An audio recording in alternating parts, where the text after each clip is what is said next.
أنا بالنسبة لي لما أقول فريق أول أنا أتكلم على 23 لاعب، مش 11 لاعب الأساسيين ولا اللي بالتبديلات، لكن أنت أخذت فريق كامل عشان تشارك في بطولة. إذن هذا الفريق الأول اللي موجود في بطولة العرب. الفريق الثاني شوف عشان حتى أنا نوضح لك أكثر.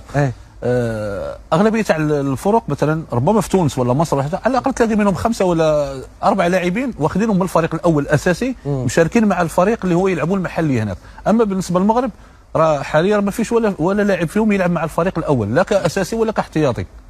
صح. لكن في حاجة ثانية بعد.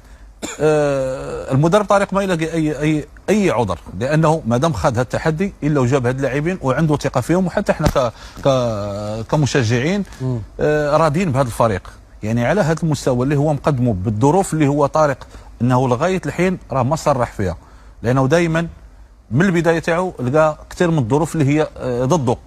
هو حاليا المنتخب المغربي راه لاعب ضد نفسه، مش حتى ضد الخصوم ولا حاجه. صح.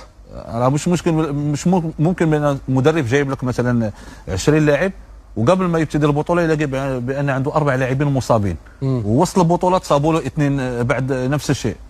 وحتى المباراه هذه اللي فاتت ربما كانوا عنده 4 أو 5 لاعبين كلهم اللي كانوا يعني مصابين، وربما ازارو ضحى به مع العلم لانه كان مصاب. صح. ورغم ذلك ما كانش عنده ولا مهاجم. صح. لكن الخلاصه من هذه الامور كلها عشان نوضح لك حاجه، لا الفريق الاول ولا الثاني ما فيهمش ولا لاعب حاليا مع المنتخب المتواجد يلعب مع الفريق الاول.